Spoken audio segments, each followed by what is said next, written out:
theme of this session is, how an independent doctor on record can, you have a group practice. So how the synergy between the independent doctor on record and the healthcare ecosystem, the other specialists, so this is the way, an integral compact which we are creating of healthcare.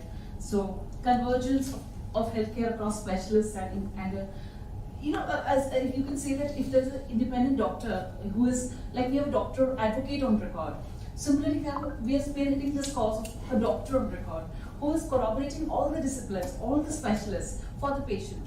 So the patient, if he has to go through in 5 specialists, but he does not know what is the holistic, comprehensive diagnosis, because the body is integral whole. So somewhere we are integrating specialists with GPs, and advocating the doctor on record cause, So ma'am, would request after Dr. Vanessa, Madam Anju also ma'am to join in. I was not prepared, but offhand I can make suggestions. This is informal discussion, so please. Coming from what ma'am said, the basic problem we have, there are a lot of Ayurvedic doctors, so-called Ayurvedic doctors, who don't practice Ayurveda, but they're practicing quackery and making mockery of the whole medical system.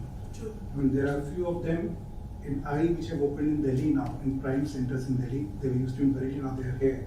They promise that we are going to treat your cataract, retina and everything just by using medicines without surgery. We all know it's a quackery, but unfortunately because they don't come under any guidelines of control, they go scot-free.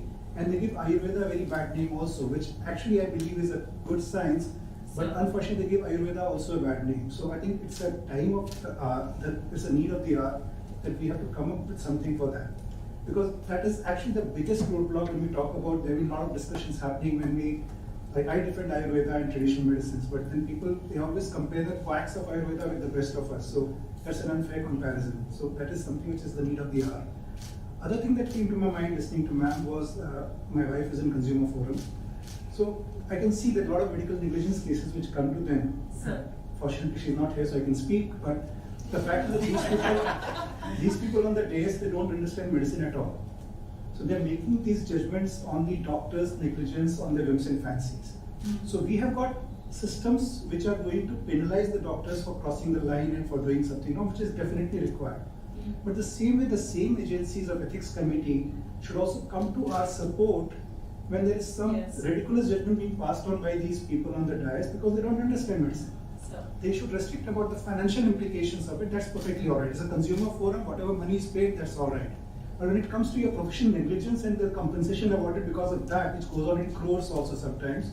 So that's where I think the medical ethics committee have to come in and say whether it is a genuine complication that has happened or whether it is a negligence that has happened. So there we need someone to also support us rather than only someone to control us. So these are the 2 things that I would like to say.